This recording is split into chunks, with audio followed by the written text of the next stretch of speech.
Joined now by the former executive producer, Hockey Night in Canada, the co-host of the Bob McCown podcast, John Shannon, who's your phone blown up this week. This is a busy week for you on texts and calls. No, when I was at Sportsnet, this week would have been a crazy week, but doing the jobs that I do now, I've taken a step back. I don't feel it because I tell you what, when you're an Elliot Friedman or Chris Johnson or Darren Dreger, this is a week of angst.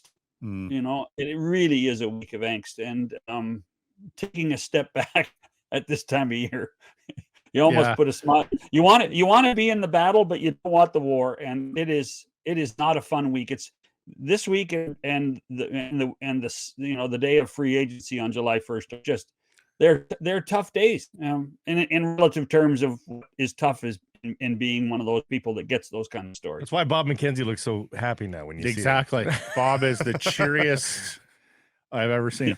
Are you surprised things have been as slow up to this point? It's funny. I asked a manager that on Sunday, and he said, well, I don't think it's been slow. So I do think there's a ton of phone calls. But I also think that when you have all of this third-party stuff that is now involved in so many trades, Chris Tanev doesn't get to Dallas without a third party. Those are the types of things that throw everybody in flux. And so I think that's probably what's held up more things than not, is trying to find a willing third party to take on salary for something to make it even feasible that you can get a player like a Tanev to Dallas. So I guess we shouldn't be. Which is more likely that teams take the risk because it's worth it to get a big player, like an impactful player, whether that's a Chris Tanev or above, or do we get a bunch of the nibbles around the edges and the guys that are just there as your 6-7 defenseman, because that might be a little bit easier from a cap standpoint. But of course, they're going to impact your team a lot less. And I think it is the latter all the way around. Like, I think that the managers, there's a couple ways to look at that. How many teams have made giant, impactful trades that have won them Stanley Cups in the last decade? And the answer is not very many. Not many, no. If any. And that becomes, I think, a question that managers look at. I also think that you look at a team like Dallas, who the Tanev trade was a key component, and Tom Glardy and Jim Nill, I'm sure, have had the discussion. We're all in, but have such a strong young component to their roster now. The Dallas Stars in many ways are set for the next 3 or 4 years, just amongst the Robertsons and the Johnstons and the Harleys and the Hanleys. I mean, all these young guys, and Ottinger, they have a great young component to use, and they're running to the end with Sagan and Pavelski. So this is the perfect time to be all in for them, knowing that they're not really going to compromise the next 5 years. And I mean, those are arguments and discussions that managers, I'm sure, get pressured by owners and say, well, listen, I can do whatever you want. You want me to give up our first round pick and our second round pick for rental or for something that can help us this year? But then you can't yell at me 2 years from now when we're not very good. And those conversations, I guarantee you, have happened in more than one city over the last month. Why do you think that the deadline trades haven't helped? It might be just that it's just odds that there's only one Stanley Cup winner, and so it's just hard for anybody to win the Stanley Cup, much less a team that makes the big deals. Or is there something to the fact that you're messing with the potentially good thing, that you've got team chemistry already and that you mess with it? I think that's part of it. I think that some of the best trades you make are the ones you don't, right? And so you don't make that move because you like your top six. But at the same time, as manager, you're sitting there and saying, how are we going to get more out of these guys down the stretch? It's already been 60 games, and you're starting to see guys that are limping into the arena. So you have to incentivize them somehow, some way, to say we believe in you, so we are going to make a couple of changes, and that motivates. I truly believe last Thursday night in Dallas, not to harp on the Tanev deal, but last Thursday night in Dallas was one of their best games when they beat the Jets.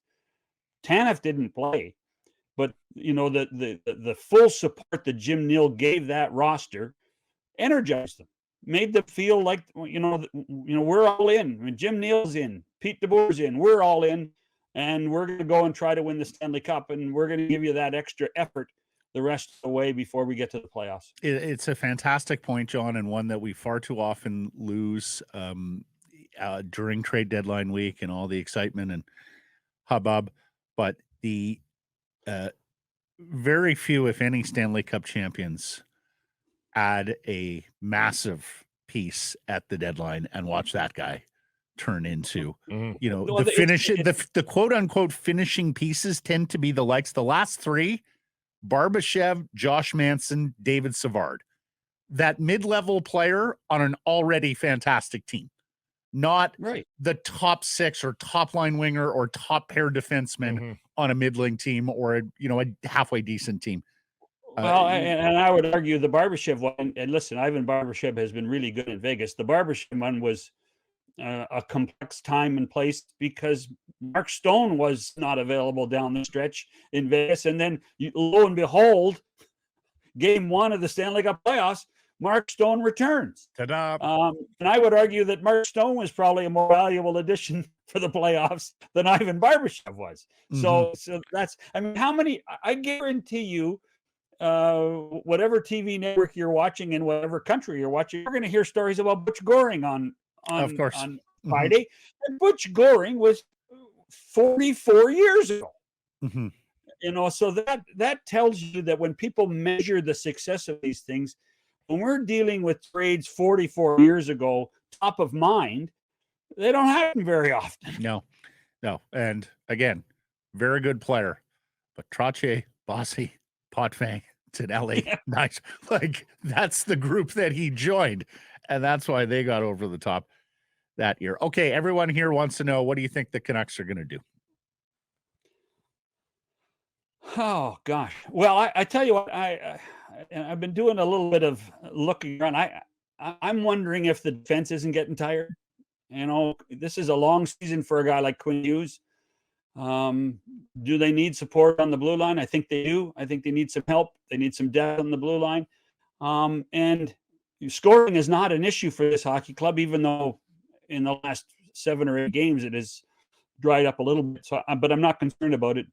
But if you can get a Tyler Toffoli, if the Devils have waved the white flag, and if you can find a way to squeeze a Tyler Toffoli and get him back to Vancouver, that might be something worth considering. Now, the fans are much more aware of Toffoli being a Canuck than management is, because they weren't here when Tyler Toffoli was here. So that might mitigate it. But I would have to think that Tyler Toffoli in Vancouver would be a very good addition. I'm not saying it's going to happen, but if you're sitting in the situation room at Rogers Arena and saying, okay, what do we need? You need a solid defenseman. Now, that might be Carson Soucy, guys. If Soucy's back and playing well, that might be Soucy. But they could add a Tyler Toffoli and put him in the top 6 and bump a guy down to the third line. That might be a big difference maker for Vancouver. You're right about management, but at the same time, they obviously have done their due diligence. They're fully aware that he played for, and that mitigates that chemistry thing we just talked about. Like, he knows half the guys in the room. Henderson has spoken about him. Yeah, so you might see it might be the perfect way to sort of be an antidote to the trade success that we've talked about here at the deadline. That's right. And it's funny you say that, because one of the most sage managers all the time, Lou Lamoriello, talks about at this time of year, what does he look for? He looks for guys he knows. He understands that if he's going to add somebody, that somebody better be very familiar with the Lou Lamoriello system. And so I think it goes both ways in that scenario. Yep, that's the old credo. You better know the guy you're sending out, because you're almost assured to know less about the guy you're bringing in. Scratch and win ticket at this time of year is risky. So prospect. if you have history with the guy and you know he's solid, it becomes it becomes another chit on his column in terms of why you'd want to add him. What about some of these defensemen, and obviously not at the Hannafin level for the Canucks, John, but a guy like Sean Walker, a guy like Alexander Carrier in Nashville, although it seems like they're going to make the playoffs now. Matt Dumba in Arizona. Where are you on some of these defensemen and who might make a fit with the Canucks? It's funny. I don't see Sean Walker in Vancouver just because I see the size of the Canuck defense. I don't, I think that this management group has a prototype that they want to deal with. They already have a few smaller defensemen. And Walker's not really small. He's not a physical guy. And I think that playoff hockey requires physical defensemen. So I as much as I think that there's lots of discussion about Sean Walker, in talking to a couple of teams, they've said, yeah, we've phoned about Walker, but in the end, we don't think he's physical enough for what we need on the back end. And I would probably put the Canucks in that similar scenario about size. Matt Dumba, if you could get Matt Dumba and get Arizona to carry a little bit of that, what is it, $4.5 million contract? Even in the short term, I would go get Matt Dumba for sure, if at all possible. And I think Dumba, he's one of those guys. It's how many years in Minnesota did we go to the deadline and say, well, maybe they trade Matt Dumba this year, but Matt Dumba can still play the game. And Arizona was excited about signing Dumba last year. And it just hasn't worked out there for Billy Armstrong's team. So I mean, if you could get Matt Dumba, that wouldn't hurt. And I think he's an upgrade physically than discussing a Sean Walker situation. I'd rather have Nick. By the way, Nick Seeler in Philly. I'd rather have Seeler in Philadelphia, but you have to wonder. I mean, Philadelphia is going to make the playoffs, guys. Now, I don't know. Really, I think they are. I mean, to me, it's down to the Islanders or the Flyers, and right now the Flyers have a bit of the edge, even though they lost last night to St. Louis. If size is a requirement, could you see an Erik Johnson, if he's willing to be traded, a Zach Bogosian, like those more pure third pair depth guys? Erik Johnson can't play anymore, guys. Oh, no. Erik Johnson can't play anymore. Zach Bogosian can play, but I don't think Erik Johnson, I don't think you're trading for a guy to sit in the press box. I really don't. Erik Johnson, I was happy for him that he got his Stanley Cup in Colorado, but in many ways, I think the fact that he didn't stay in Colorado because they think he probably had run his course there and got a better deal in Buffalo. But I'm not sure Erik Johnson's even going to play in Buffalo very much longer. So I just don't think Erik Johnson, as good a player he's been for as long a time, I'm not sure it's worth any equity to trade for Erik Johnson. Mm-hmm. In terms of guys whose names are out there with term, are there one or two that would surprise you if they're not dealt? Is anybody a motivated seller on a player with term that you're aware of? Henrique, mm-hmm. I think he's at the top of the list. Oh, he's UFA, isn't he? Is he? I thought he had one more year after this. Is he UFA? I believe Vetrano's the one with term. Vetrano is the guy with term. All right. I think Pat Verbeek is motivated. I think Pat Verbeek's pointed his team in the right direction. I think both of those guys, I keep hearing Henrique's name, even in the short term. The question becomes is what do you do, in fact, if he is an unrestricted free agent, pay for the rental? So from that perspective, that's the challenge. What are the Rangers? The Rangers, you keep hearing the Rangers for Vetrano because they're, again, familiar with him, right? So from that perspective, you have to wonder what's going on. But I suspect Anaheim will be doing some dealing by Friday as well. A cap hit for Henrique is just exorbitant, though. Yeah, 5.8 on Henrique. They're going to have to hold. Well, but they're going to have. Pat's going to have to carry some. Yeah. And you're only carrying it for not even the final quarter of the season. That's easy peasy. Vetrano at 3.65. I know he's attractive to a number of clubs out there. What is going on one province to the east here, John, in southern Alberta, where Jacob Markstrom is criticizing management for the way things have been handled and where they're holding on to, you could argue, two of the biggest. And I feel really pieces guilty in lambasting Craig Conroy because he's a nice guy. I don't want to. I don't Well, want to say he's mishandling this, but it looks sounds like between ownership, Don Maloney, and Craig Conroy, they haven't really selected a direction here, or they are loath have gone kicking and screaming into the seller's direction. But you tell me what's going on with the Flames. Well, you know, Murray Edwards is an active owner. Murray Edwards has a master plan. I'm not sure we know what that master plan is. A lot of it is pointed towards the new building that is what? Are we going to be conservatively 4 years away from being finished? And it's supposed to be shovels in the ground in the summertime. So much of what Murray will do is based on making sure that they have a good team by then. I think under the circumstances, Craig Conroy's done a really good job with the the first couple of trades, but again, there's so much speculative side to getting prospects and getting young players that's a challenge. You do need some veterans on your team, and all the stories they've been trying to sign Hanifin long term, but he's playing hardball.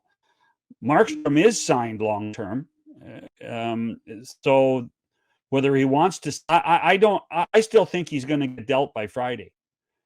I really do. There's just enough out there. I think that the discourse on Friday where he was upset, I think probably put things back in motion there. He's a good goaltender. The buyer beware on Markstrom though, guys, is, and I think we talked about this last week. Look at his playoff numbers. His playoff numbers aren't great. Well, he doesn't have many though. He doesn't have many playoff numbers. That's me. But okay, small sample size, but at the same time, they're not spectacular. At a certain in a years past, by this time of year and prior to the playoffs, Markstrom played too much and he was tired by the playoffs, and that really hurt him. Now I don't know whether that's going to be the case this year.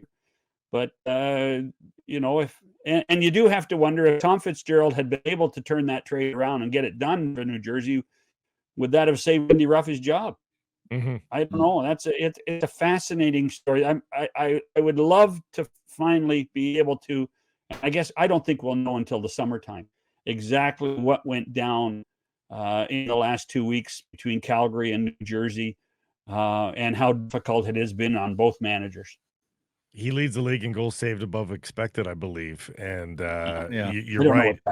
I don't know what that means. He saves the most amount of goals. That's basically what it means. And you put him behind a better blue line than what they've got in Calgary. And you're right. He probably does save Lindy Ruff's job and maybe gets them that much closer to the playoffs. Well, actually, that's you talk about that. The downside for the Devils this year. I know we're a Western Conference talk show for the most part. The downside for the Devils this year is when you lose Dougie Hamilton by injury, not that he's the greatest defensive defenseman. That's one thing. You also lost Ryan Graves and Damon Severson. And they became and they put a lot of pressure on Nemec and Luke Hughes to play big numbers in the last 2 months. And that's tough. That's tough times on two young defensemen. So there's a lot of things in play with the Devils right now. It's not just the case of goaltending.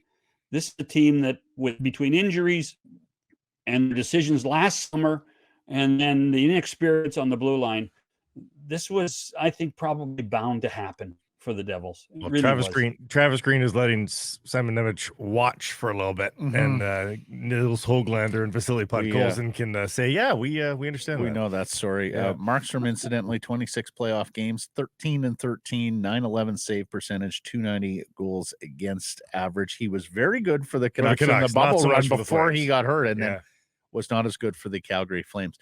Okay, Canucks wish list. Is Toffoli the guy? You've already mentioned him. Is Toffoli your guy, or do you have another name for the Canucks wish list? No, he's at the top. When you started hearing his name, he would be the guy that would fit into what the Canucks need. You know, on defense though, gosh, I think that when you look at, you know, does Edmondson and Washington fit in short term for what the Canucks need to? Another big body, defensive defenseman. But then again, I watched the Capitals on Sunday afternoon. I didn't notice them, and I didn't notice in a really positive way. I just didn't notice them. So I wondered how he would fit in, and he'd be somebody that certainly Jimmy Rutherford would be familiar with through his years in the NHL. Yeah, left side guy too. Edmondson, not a right side. Who knows? Yeah, they may have to be willing to play a left side guy on the right side in the playoffs if depth isn't improved there. John, marvelous stuff. Thank you for this. Catch up next week. Yeah, it'll be a little settled next week. Yes, we'll see what happens. Mm-hmm. Cheers, boys. Hey, everybody. If you're enjoying what you're seeing here, then follow along with Sekeres and Price on YouTube. I promise more content coming. The kids call it subscribe on YouTube. Well, how about liking it? Do that as well. Smash it right now.